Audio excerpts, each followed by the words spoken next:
हाँ जी, कल का जो हमारा होमवर्क हुआ वो क्वेश्चन नंबर 40 और क्वेश्चन नंबर 50। सबसे पहले इसमें उसने कहा है, मैं दोबारा वही बात करूंगा, रिपोर्टिंग का पेपर हो, रिपोर्टिंग 2 का हो या कॉस्ट अकाउंटिंग का पेपर हो, सबसे पहले ये चीज जज करनी, गिवन इंफॉर्मेशन को हम अपने मतलब के लिए कैसे इस्तेमाल करें। यहां लिखा हुआ है आपने अमाउंट फाइंड करनी है, cell proceed received on disposal of fixed asset. अब तरीकाकार बताने लगा हूं, आपने सवाल के ऊपर हमला कैसे करना है। क्या? Cell proceed received on the disposal of fixed asset, fixed assets को बेच के कितने पैसे मिले। एक तो है कॉमन सेंस, दूसरा अगर कॉमन सेंस नहीं है ना से। अब ये देखें ये चीज किस लेजर में होती है, ये तो बता सकते हो। कैश रिसीव्ड फ्रॉम डिस्पोजल दो जगह से मिल सकता है, या कैश के अकाउंट से या डिस्पोजल के अकाउंट से, क्योंकि इसकी एंट्री यही होती है कैश टू डिस्पोजल। अब यहां पर कैश अकाउंट का तो जिक्र ही नहीं होता IAS 16 के अंदर। जिक्र किस बात क्या है? डिस्पोजल का लेजर हमें पता है, तो फौरन डिस्पोजल का लेजर बनाते हैं। देखते हैं कि डिस्पोजल के लेजर में क्या सारी वो इंफॉर्मेशन गिवन है। अगर सारी इंफॉर्मेशन गिवन है तो बैलेंसिंग फिगर, मतलब जो मिसिंग फिगर होगी वो हमारी वैल्यू होगी। कभी कभी ऐसा हो सकता है। अब आप पढ़ रहे हो FR1 PRC के अंदर एक वैल्यू मिसिंग होती थी, काम हो जाता था। यहां पर step by step missing values होती हैं। मतलब मुझे डिस्पोजल का लेजर बनाना है, ऐसा भी हो सकता है कि डिस्पोजल का लेजर बनाने के लिए मुझे कोई और लेजर भी बनाना पड़े। ये चीज आपने सीखनी है FR1 के अंदर। जो चीज आपको चाहिए पहले उस जगह जाओ, वहां पर वो चीज मिल जाए ठीक है, नहीं मिलती तो उसको पूरा करो। अब जैसे इस सवाल के अंदर आपने डिस्पोजल का लेजर बनाना है, मैंने फौरन से पहले डिस्पोजल के लेजर बनाना शुरू कर दिया रिक्वायरमेंट के हिसाब से। मैंने डिस्पोजल अकाउंट बनाया और मुझे पता है डिस्पोजल अकाउंट के अंदर क्या क्या चीजें आती है। यहां पर कॉस्ट आती है, यहां पर एक्यूमुलेटेड डेप्रिसिएशन आती है, यहां पर कैश आता है और SPL गेन या लॉस आता है। ठीक है, मुझे ये वैल्यू चाहिए। बाकी 3 वैल्यूज अगर आपको बता दूं मैं, तो फिर तो इसको बैलेंस करके जो बेसिक फिगर होगी वो आ जाएगी। मैं वो 3 वैल्यू ढूंढने की कोशिश करता हूं। आए जरा मिलके काम करते हैं।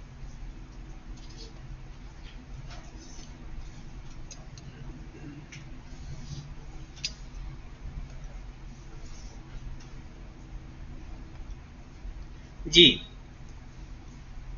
सवाल ये है कि कहता है कि ये देखिए जनाब, ये है 2004 और ये है 2003, मतलब और हमारा साल कौन सा है?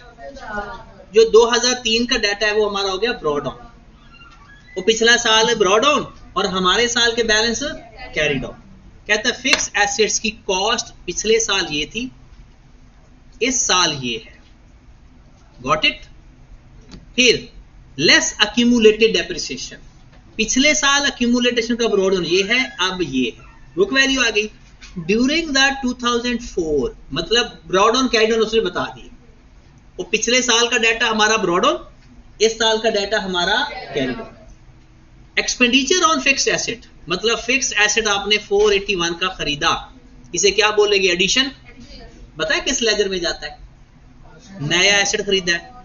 Loss on fixed asset, loss on sale of fixed asset, ये किसकी वैल्यू है? ये तो डिस्पोजल की है, ये तो हमारे लेजर की है। लॉस है तो SPL इधर आएगा। कितनी वैल्यू है? 92,000। लो जी, कुछ कुछ हमारा काम होना शुरू हो गया। अब दोबारा वापस चलते हैं। आगे लिखा हुआ है डेप्रिसिएशन फॉर द ईयर, ये किस लेजर की बात है? एक्यूमुलेटेड डेप्रिसिएशन का। डन, वापस चलो अपने लेजर पे। हमें ये चीज चाहिए और हमें ये चीज चाहिए। आपको ये बात तो कंफर्म है ना, डबल एंट्री। अगर एक चीज यहां पर आ रही है तो ये किसी और के घर में भी होगी।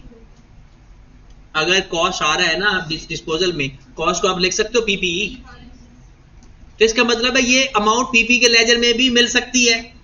ये अमाउंट किस लेजर से मिल सकती है? एक्यूमुलेटेड। वो 2 लेजर बनाओ, चेक करो वहां से मिल सकती है। तो बताते हैं पहले PPE का लेजर। PPE का लेजर कैसे बनता है? उसका ब्रॉड ऑन भी गिवन है, कैरिड ऑन भी गिवन है सवाल के अंदर। चेक करके देख लें, ब्रॉड ऑन भी गिवन है, कैरिड ऑन भी। ये है 2003 2003 का 518,000 और ये 684,500। लो जनाब 518,000 और कैश डाउन कितना है? नया एसेट खरीदा उसके बारे में उसने बताया कितना नया एसेट खरीदा है? 481,000। लो जी अगर हम इसको क्लोज कर दें, अगर इसमें कोई चीज रह जाए तो वो क्या रह गया? अगर इसकी डेबिट साइड पर कोई मिसिंग फिगर आ रही है वो आएगा एडिशन, और अगर क्रेडिट साइड पर वैल्यू आ रही है वो है डिस्पोजल। तो इसका डिफरेंस ले लो कितना आ गया? 314,500। इसका मतलब जो एसेट आपने बेचा है उसकी कॉस्ट थी 3,14,500। ये बात समझ लगी? पक्का? तो ये बात मतलब ये वैल्यू ये आ गई 314,500। अगर आपको ये वैल्यू मिल जाए एक्यूमुलेटेड ऑप्शन तो आपका मतलब पूरा हो गया। तो ये वैल्यू कहां से मिलेगी? नाम लिखा हुआ है, उसने एड्रेस बता दिया कि किसके घर जाना है आपने। Accumulated depreciation. अब एक्यूमुलेटेड ऑप्शन का ब्रॉड ऑन गिवन है, कैरिड ऑन गिवन है। ब्रॉड ऑन कितना गिवन है? 277,500। 277,500। कैरिड ऑन कितना है? 249,750। उसने ड्यूरिंग द ईयर 2004 डेप्रिसिएशन भी दे दी कितनी? 138,750। अगर हम क्लोज करें तो ये जो बैलेंस रह गया, क्योंकि हम कैरिड ऑन फाइंड करते थे वो गिवन है, दोनों को बैलेंस करके जो वैल्यू रह जाए वो वही वैल्यू होती है जो मिसिंग है। इस साइड पर मिसिंग वैल्यू आ रही है और वो किस नाम से आएगी? कितनी अमाउंट आ गई? 166,500। बात तो हो गई।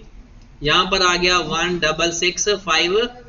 लो मेरे भाई आपका लेजर अब 4 बातें जो आती थी वो पूरी हो गई, एक चीज रह गई और वो है बैलेंसिंग फिगर। बैलेंसिंग फिगर किसे कहते हैं? 4 वैल्यूज आती है ना एक लेजर के अंदर, एक मिसिंग है तो दोनों को बराबर रखकर जो डिफरेंस होगा, जो बैलेंस होगा वो हमारा कैश होगा। तो इसका टोटल इस साइड का कितना आएगा? 3,14,500। इधर भी यही आना चाहिए, लेकिन इधर पूरा करने के लिए यहां पर वैल्यू आ जाएगी कैश की कितनी? 555। ये हमारा आंसर है। उसने कहा है कि बताओ जो एसेट बेचा है उसकी वैल्यू क्या है। अगर मैं आपको बताऊं आप किस अकाउंटिंग की तरफ जाना चाह रहे हो या जा रहे हो, वो ये चीज है। आपको कोई एक वैल्यू फाइंड करनी होगी और उसको फाइंड करने के लिए कहां कहां से चीजें लाना होगी, ये हमारी हिम्मत है। ये कभी कोई लेजर बनाना होगा, कभी कोई परसेंटेज लगानी होगी, ये डिफरेंट तरीके आपके पास होंगे।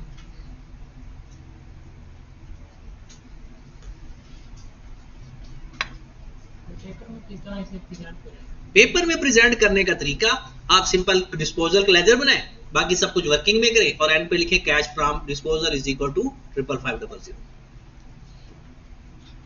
ठीक है। अब ना आपके मैं ये पेपर मॉनिटर कर रहा हूं, ये इस आपके 1 बाय 1 में 10 स्टूडेंट्स हर दफा लूंगा और उनके पेपर में उनके साथ बैठ के ऑफिस में डिस्कस करूंगा कि उनको प्रेजेंटेशन में तो कोई इश्यू नहीं आ रहा, 1 बेस्ट, क्योंकि मोस्टली लोग ना ये इस वजह से भी 2-4 नंबर से रह जाते हैं कि उनको आता सारा कुछ है, पेपर से इतना प्रेजेंट नहीं करना। तो वो भी ना मैंने 5-5 या 10-10 स्टूडेंट करके ये प्रैक्टिस हमने शुरू करनी है आपके मिड मॉक से। जो आप अभी आपका मिड मॉक होगा उसको ही मैंने सबसे डिस्कस करना है, हर बारी बारी करके 5-5 या 6-6 स्टूडेंट्स को बुला के। लो जी, ये सवाल अब क्या मुश्किल था? इसमें मसला क्या था? मसला ये था कि हमें सवाल अंडरस्टैंड करने में प्रॉब्लम है कि अपने सवाल को कैसे मैनेज करना है, ये सीखो बस। कॉन्सेप्ट और चीज है, सवाल को मैनेज करना और चीज है। अब आ जाओ 55 जो कि इससे ज्यादा आसान सवाल था।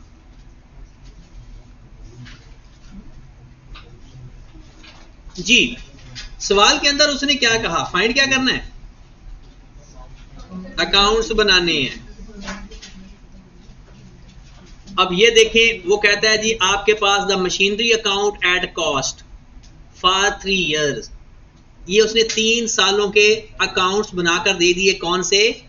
Machinery account. और हमने कौन सा अकाउंट बनाना है? वो कहता है शो दैट, किस साल का? 89 का मशीनरी अकाउंट, डेप्रिसिएशन का अकाउंट और डिस्पोजल का अकाउंट। और उसने 88 का कैरी डाउन तक हमें दे दिया, मतलब 88 का कैरी डाउन उसने हमें दे दिया और कहता है 89 का लेजर बनाओ। मशीनरी का अकाउंट उसने बताया है, अक्यूमुलेटेड डेप्ट का आपने खुद फाइंड करना है। ठीक है, तो सबसे पहले तो मशीनरी का अकाउंट बनाते हैं। चलो बनाओ ना, आप तो बनाओ। मोबाइल की लाइट ऑन कर लो ना अभी 1 मिनट के लिए, ताकि जनरेटर जब तक ऑन नहीं होता। मशीनरी का अकाउंट,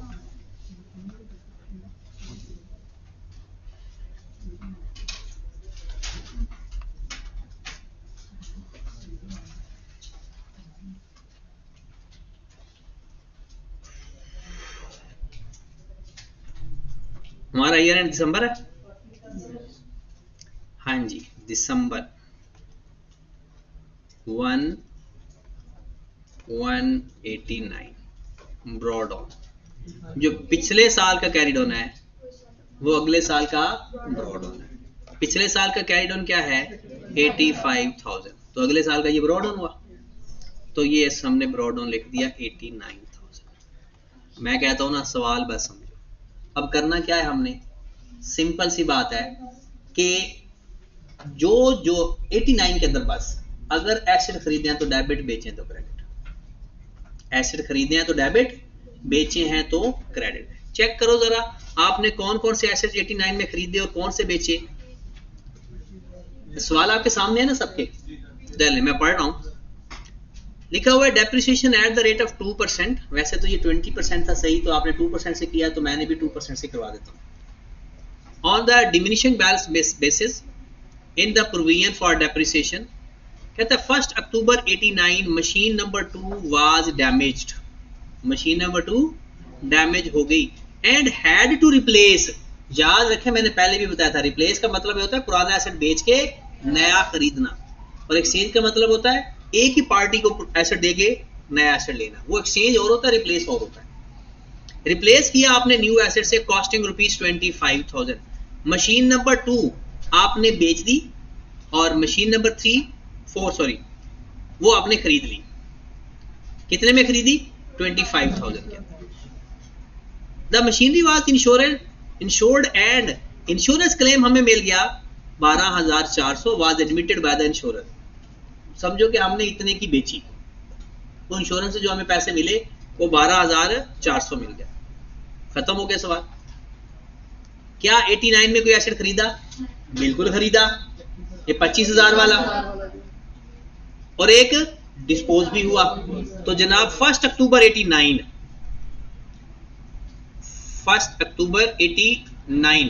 ये कौन सा बंदा, ये किसको ऑन करना आता है?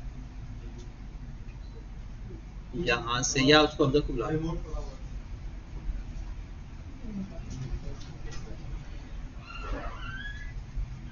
1/10/89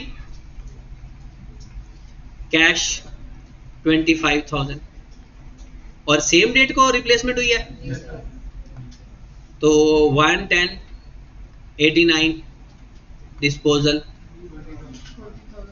और ये आपको ऊपर लेजर से कॉस्ट मिलेगी। ये ऊपर अपने लेजर देखो जहां कर लिखा हुआ कैश नंबर 2, वहां पर आपको मशीन की डेट ऑफ परचेज भी मिल जाएगी और आपको मशीन की कॉस्ट भी मिल जाएगी। वो कितनी अमाउंट है 20,000। डिस्पोजल की वैल्यू 20,000। लो जनाब मशीनरी का अकाउंट बन गया। मशीनरी का अकाउंट आपका कंप्लीट हो गया। ठीक होगी बात। क्लोज कर दो इसको। टोटल कितना आ गया 1,10,000। 89 प्लस 25 85 है। अच्छा ब्रॉड ऑन 85 है। हाँ जी 85 1,10,000 हो गया 1,10,000। कैरी डाउन कितना आ गया? लो जी मशीनरी का अकाउंट पूरा, मशीनरी का अकाउंट आपका पूरा हो गया। समय भी लग गई। अब हमने बनाना किसका है? अक्यूमुलेटेड एक्शन का, और वही एक अच्छा लेजर था, अक्यूमुलेटेड डेप्रिसिएशन का।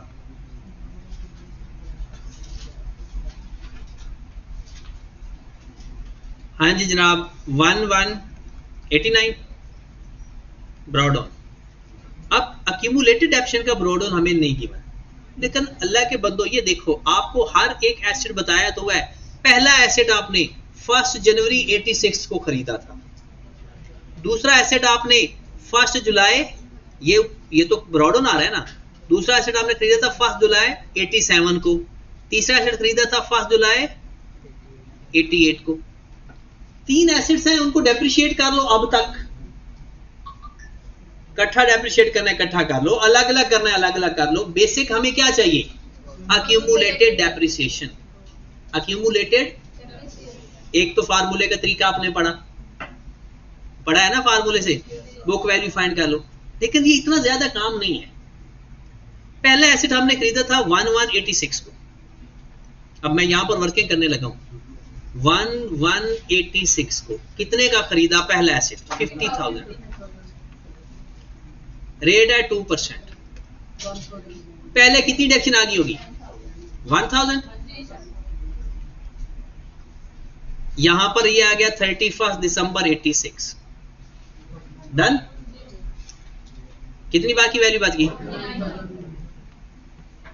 मैं आपको ना, आपके पास ना नंबर ऑफ मेथड होने चाहिए ताकि ना वो काम करते हुए आसानी भी हो, कुछ मजा भी आए, डिफरेंट चीजें भी ट्राई होनी चाहिए। अब अगला साल आ गया, अगले साल मैंने एक नया एसेट भी खरीद लिया 1787 को। पता चला ये वाला एसेट 20,000 का। मैं यहां पर अलग से लिख देता हूं 20,000। मैं अलग अलग डेप्रिशिएट कर लेता हूं ना, सबको, सबकी डेप्रिसिएशन इकट्ठी कर लूंगा। फिर 31 दिसंबर 87, इसका भी 2%, इसका भी 2% मल्टीप्लाइड बाय 6/12। पहले वाले की कितना डेप्रिसिएशन आ गई? 980। इसकी कितनी आएगी? 200। डन।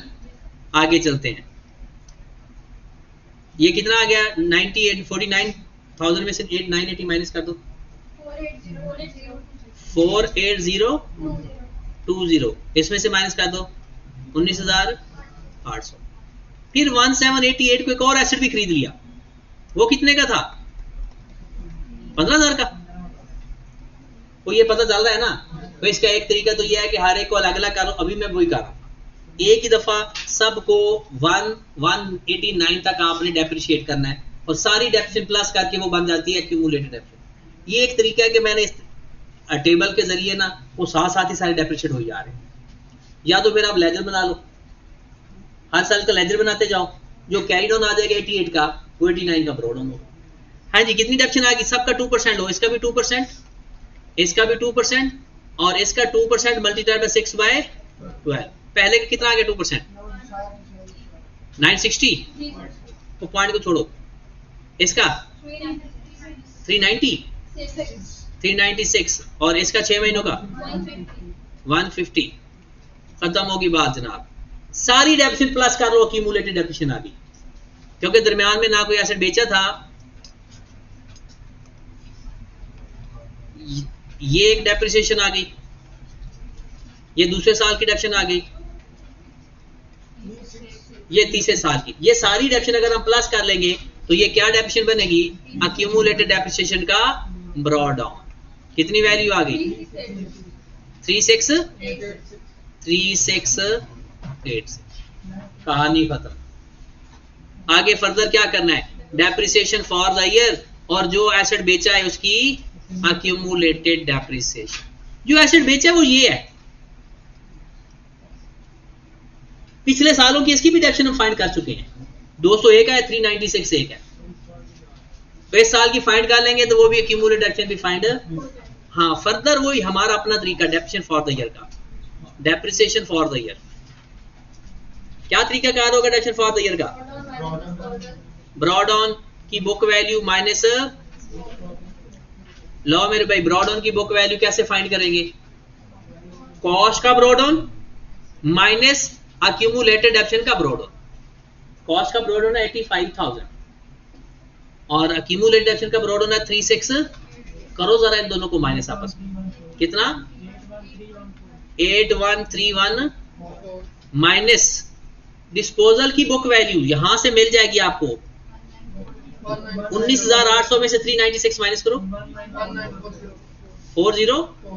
तो ये पता चल गया कैसे 1.5 साल डेप्रिशिएट हुआ है साल के शुरू तक। आपके पास कोई और तरीका है, फार्मूले से करना चाहते हो फार्मूले से कर लो, इस तरह से multiplied by 2%,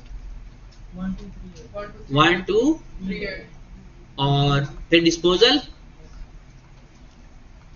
19404 multiplied by 2% multiplied by time कितना है 9/12 कितना 291। फिर एडिशन आ गया, एडिशन है 25,000 का मल्टीप्लाइड बाय 2% मल्टीप्लाइड बाय 3/12 लो जनाब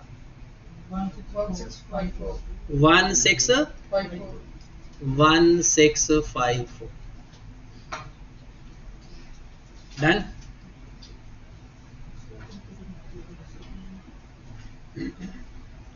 आगे चले, डिस्पोजल की एक्यूमुलेटेड डेप्शन में लिखने लगा हूं, देखते हैं आपको पता चलता है या नहीं। यहां पर लिखने लगा हूं 200 एक है प्लस 396 एक है और 291 एक है,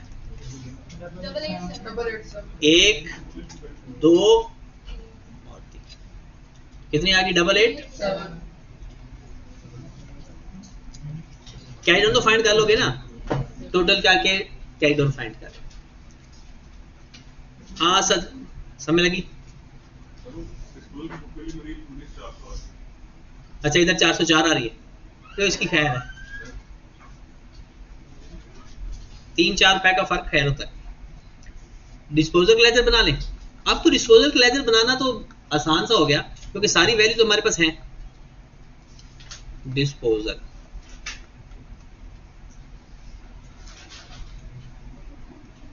जी जनाब, डिस्पोजल का लेजर बता दें फिर क्या क्या आएगा डिस्पोजल के लेजर में।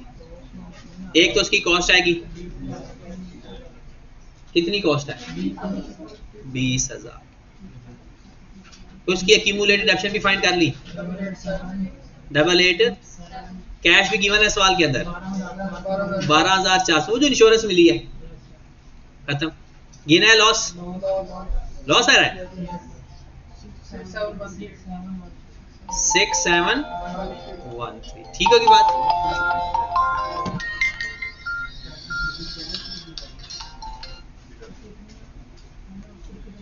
हाँ जी ओके है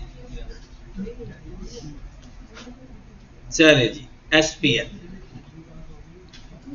अब जरा पिछले कॉन्सेप्ट रिवाइज करें 1 मिनट के लिए और फिर मैं सुनता हूं, फिर आगे चलते हैं।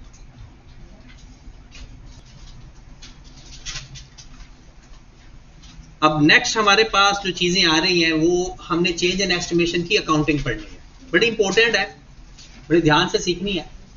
ध्यान से मुराद कॉन्सेप्ट नंबर क्या है 6 है ना, ये 6 कल वही वाला कल वाला ही दोबारा कर कल वाला ही है 6। हाँ जी, इसमें हमारा ये हुआ कि subsequent expenditure sorry change in estimation में हम क्या करते हैं, कहते हैं पहली बात तो ये चेक करो कि चेंज करना एवं नहीं चेंज हो जाता। चेंज करने के लिए क्या जरूरी है, स्टैंडर्ड रिक्वायर्ड करे, और फिर अगली बात अगर स्टैंडर्ड इजाजत देता है तो हमारी प्रेजेंटेशन बिकम मोर अप्रोप्रिएट। अगर हमें लगता है कि हमारी प्रेजेंटेशन अप्रोप्रिएट हो रही है बट स्टैंडर्ड इजाजत नहीं देता तो फिर भी हम नहीं कर सकते। पहली बात जैसे मैंने कहा कि आप कहते हैं लाइफो मेथड अच्छा है, अब लाइफो तो स्टैंडर्ड अलाउ ही नहीं करता तो फिर हम नहीं कर सकते, चाहे हमारी प्रेजेंटेशन उससे ज्यादा अच्छी ही क्यों ना बन रही हो। तो इसलिए चेंज इन एस्टिमेशन के लिए सबसे पहले हमने ये देखना है कि क्या हम कंसिस्टेंट पॉलिसी को फॉलो कर रहे हैं, कंसिस्टेंसी पॉलिसी को फॉलो कर रहे हैं। मतलब हम कुछ बगैर किसी रीजन या बगैर किसी वजह के तो नहीं चेंज ला रहे, बट अगर वजह है, मतलब लाइफ जो आपने पहले अंदाजा लगाई थी वो सही रिलायबल नहीं है। मतलब आपने कहा था गाड़ी 10 साल चलेगी, 2 साल बाद आपको पता चले कि ये तो 10 साल क्या 5 साल निकाल जाए तो बड़ी बात है, तो फिर जहरी सी बात है आप अपनी 10 से लाइफ रिवाइज करके 5 पे लेकर आओगे। तो पहली बात, कंसिस्टेंट पॉलिसी को आप वायलेट ना कर रहे हो, ब्रीच ना कर रहे होंगी। फिर अगली बात, लाइफ चेंज करने की इजाजत है आपको, रेजिडुअल वैल्यू चेंज करने की इजाजत है आपको, और मेथड ऑफ डेप्रिसिएशन भी चेंज कर सकते हैं, मेथड ऑफ डेप्रिसिएशन, ठीक है, जिसको हम क्या बोलते हैं, पैटर्न ऑफ यूज। अब इसके जो इफेक्ट चेंज ला दिया, इस चेंज को अप्लाई कैसे करना है, इसको बोलते हैं प्रोस्पेक्टिवली। क्या लफ्ज बोलते हैं, प्रोस्पेक्टिवली। उसका मतलब क्या होता है, प्रोस्पेक्टिवली का मतलब है जो चेंज लाया है ना वो करंट ईयर पे अप्लाई करो और सब्सिक्वेंट ईयर पे अप्लाई करो। जो पिछले साल गुजर चुके हैं उनको ना छेड़ो। प्रोस्पेक्टिवली का लफ्जी मतलब क्या हुआ, करंट ईयर पर चेंज अप्लाई करो प्लस सब्सिक्वेंट ईयर, लेकिन जो पिछले साल गुजर गए वो जिन हालात में थे ओके। और अगली बात, इस सारे चेंज के दौरान आप लोगों की ना कोई एक्स्ट्रा जर्नल एंट्री पास होनी है, सिर्फ और सिर्फ डेप्रिसिएशन की अमाउंट चेंज हो जाएगी बस। एंट्रीज, लेजर, सब कुछ वैसे का वैसे रहेगा जो एज इट इज चल रहा था। तो फिर डेप्रिसिएशन लेने के लिए क्या करते हैं, अगर ये चेंज आ जाए तो सबसे पहला काम, अगर इसके इफेक्ट पूछे ना आई कैप से, कहते हैं अगर ये चीजें अप्लाई होनी है ना तो आपने करना क्या, सबसे पहले बुक वैल्यू फाइंड करनी है। कब की, किस दिन की, last year closing, last year, या फिर वो क्या हो गया, स्टार्ट ऑफ करंट ईयर। पिछले साल के एंड तक बुक वैल्यू फाइंड कर लो, या साल का शुरू भी वही होता है, और उसके ऊपर चेंज अप्लाई कर दो। मैं आपको एक सादा सी बात बताता हूं, क्योंकि आने वाले दिनों के अंदर ना आप लोगों के पास बहुत सारे मसाइल आएंगे। एक ही दफा चेंज इन एस्टिमेशन भी अप्लाई हो रहा होगा, इंपेयरमेंट लॉस की एडजस्टमेंट आएगी, रीवैल्यूएशन होगी, तो फिर उसका सीक्वेंस क्या रखें, क्या पहले रीवैल्यू करें बाद में चेंज अप्लाई करें, या पहले चेंज लेकर आए बाद में रीवैल्यू करें, ये आने वाले दिनों में आपको परेशानी आएगी। तो ये चेंज इन एस्टिमेशन का ताल्लुक डेप्रिसिएशन फॉर द ईयर से। डेप्रिसिएशन लो, जिस साल चेंज लाई है डेप्रिसिएशन आपने चेंज के ऊपर अप्लाई करनी है, यानी डेप्रिसिएशन अप्लाई आफ्टर चेंज। जो भी चेंज आया, लाइफ चेंज की, मेथड चेंज किया, रेजिडुअल वैल्यू चेंज की, बाकी इसका ताल्लुक चेंज का और किसी के साथ नहीं है। चेंज का ताल्लुक किसके साथ है, डेप्रिसिएशन फॉर द ईयर के लिए। तो आपने जब भी लेना है depreciation change apply before calculation of depreciation.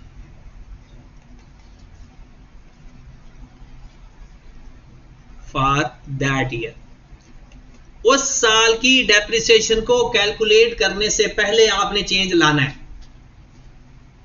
और चेंज भी कैसे लाना है, बुक वैल्यू फाइंड कर लो और उसके ऊपर चेंज अप्लाई कर दो। इसका एक सवाल करते हैं,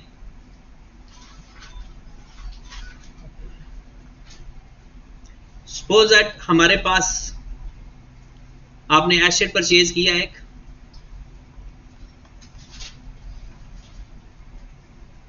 $1,7,2020 को ₹400,000 with residual value ₹50,000।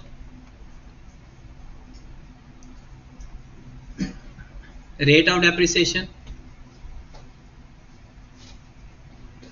10%, या कह लो 10 years यूजफुल लाइफ है।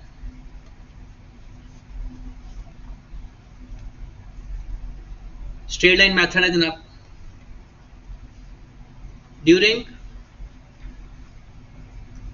2024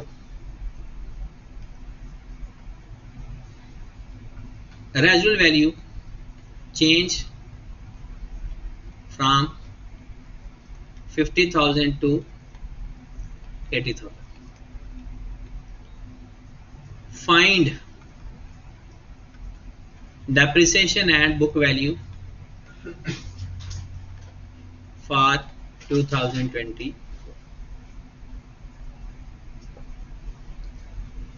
किस साल चेंज आया, पहले आइडेंटिफाई करो किस साल चेंज आया। 2024 में, तो दिसंबर 2023 तक बुक वैल्यू फाइंड करो, दिसंबर 2023 तक या 11/24 तक। 2020 में खरीदा, हमारा ईयर एंड दिसंबर है जनी, ईयर एंड क्या है दिसंबर। 2020 के कितने महीने आ रहे हैं? 6 महीने। 2021 का और 2022 और 2023, 3.5 साल गुजर चुके हैं। 3.5 साल की बुक वैल्यू फाइंड करेंगे, वो जैसे मर्जी कर ले। फार्मूला लगाना है फार्मूला लगा दो, बगैर फार्मूले के करना है बगैर फार्मूले के कर लो। मैं आपको सजेस्ट करूंगा कि फार्मूले की प्रैक्टिस कर लेते हैं जी। बुक वैल्यू का मुझे कौन फार्मूला लिखवाएगा स्ट्रेट लाइन मेथड में? कोई है? माइदा लाल, ईला नीला। हाँ जी, बुक वैल्यू स्ट्रेट लाइन में बुक वैल्यू का फार्मूला कौन लिखवाएगा? हाँ जी, क्या? Cost into 1 minus R T. अगर रेजिडुअल वैल्यू गिवन हो तो क्या करते हैं? Cost minus residual value. जरा गौर फरमाएं, ये थोड़ा स्पेशल टाइप का फार्मूला है। Cost minus residual value into 1 minus, ठीक है, ये बुक वैल्यू का फार्मूला है। तो मेरे पास कॉस्ट कितनी है? 4 लाख माइनस 50,000, लिख दूं 350। 4 lakh minus 50,000 into 1 minus 0.10 multiplied by time कितना है? 3.5 प्लस 50,000।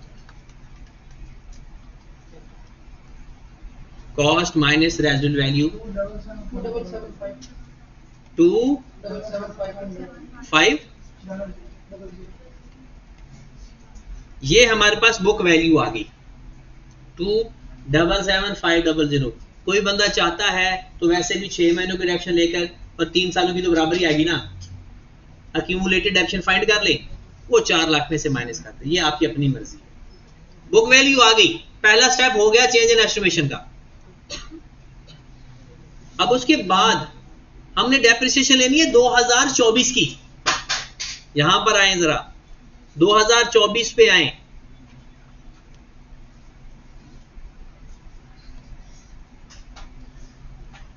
स्ट्रेट लाइन मेथड हो तो कुछ और करते हैं, WDV मेथड हो। WDV मेथड में ना सिंपल है, बुक वैल्यू के ऊपर चेंज अप्लाई कर दे, बस खत्म। बुक वैल्यू के ऊपर चेंज अप्लाई कर दें, कुछ नहीं करते। और एक स्ट्रेट लाइन मेथड टेक्निकल है, डेप्रिसिएशन फाइंड करनी है ना। जरा गौर फरमाइएगा, यहां पर क्या लिखते हैं? Cost minus residual value divide by, हाँ, यहां पर गौर फरमाइएगा प्लीज। लिखना छोड़ दो एक दफा, बस 5 मिनट 1 मिनट बस। ये जो कॉस्ट है ना, ये अब आपकी बुक वैल्यू है। कौन सी वाली बुक वैल्यू? उस साल के शुरू वाली। ये चेंज हो गई तो न्यू, चेंज नहीं हुई तो ओल्ड। चेंज हो गई तो न्यू, चेंज नहीं हुई तो ओल्ड। ये जो नीचे लाइव लिखते हैं ना, या लाइव लिखते हैं रिमेनिंग, या लिखते हैं न्यू। चेंज हो गई तो नई लाइफ, चेंज नहीं तो पुरानी नहीं। रिमेनिंग, रिमेनिंग फाइंड कैसे करते हैं पता है? टोटल लाइफ क्या थी माइनस कितने साल गुजर चुके थे। टोटल लाइफ क्या थी? 10 साल। आप लोगों ने अभी अभी कितने सालों की डेप्शन ली है? 3.5 साल। अक्सर लोग समझते हैं 2024 का साल भी गुजर गया। नहीं, 2024 में तो अभी हम हैं। साल कितने गुजरे हैं? 3.5 माइनस 3.5 कितना आगे रिमेनिंग लाइफ कितनी 6.5। तो याद रखें ये काम हम उसमें भी करते होते थे सब्सिक्वेंट एक्सपेंडिचर के अंदर, उसमें भी रिमेनिंग लाइफ या न्यू लाइफ पे डिवाइड करते हैं। यहां पर भी रिमेनिंग लाइफ या लाइफ नहीं बता दे तो नई लाइफ पे डिवाइड करना। अगर वो लाइफ चेंज ना करे ना, वो लिख देता there is no change in life, तो स्टूडेंट फौरन 10 पे डिवाइड कर देते हैं, तो सवाल गलत होता है। जब लाइफ चेंज ना हो तो रिमेनिंग लाइफ, और अगर चेंज हो जाए तो न्यू लाइफ। तो अब हमारी डेप्रिसिएशन देखिएगा क्या आ गई, बुक वैल्यू फाइंड कर चुके हो। डेप्रिसिएशन देखो, डेप्रिसिएशन बराबर आ जाता है cost minus residual value divide by, formula तो वही पुराना, लेकिन कॉस्ट की जगह क्या लिखूं मैं, क्या है वो 277,500 माइनस 80,000, रेजिडुअल वैल्यू चेंज हो गई है ना, डिवाइडेड बाय लाइफ चेंज हुई नहीं, लाइफ चेंज तो रिमेनिंग लाइफ 6.5। अगर लाइफ चेंज हो जाती तो नई लाइफ। कितना आंसर आ गया 30384। ये डेप्रिसिएशन आ गई। और अगर बुक वैल्यू पूछे तो क्या बताएंगे, ये 277,500 में से ये माइनस कर देंगे। या आप ऐसा भी कर सकते हो, original cost minus accumulated depreciation, पिछली 3.5 सालों वाली भी और ये भी, उसमें कोई चेंज नहीं है, सिर्फ अमाउंट चेंज हो गई डेप्रिसिएशन की। आगे हर साल ये डेप्रिसिएशन आएगी स्ट्रेट लाइन में, क्योंकि डेप्रिसिएशन फिक्स होती है ना स्ट्रेट लाइन में, तो आगे हर साल 30,384 आती है। बात समझ लगी? तो चेंज इन एस्टिमेशन हो जाया करेगा। इसके डिफरेंट तरीके हैं, ठीक है। तो अब हमारे जो सवाल है, एक तो चेंज इन एस्टिमेशन का सवाल अब आपके टेस्ट में ही आएगा, क्योंकि सवाल ही एक ही है और मैंने बता दिया तो फिर मजा नहीं आएगा। वैसे भी पीआरसी में हमने पढ़ा ही हुआ है ये।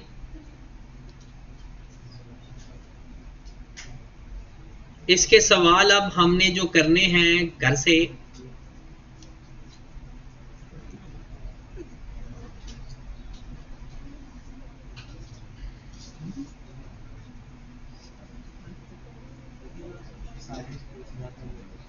एसेट अकाउंट क्या पूछ रहा था,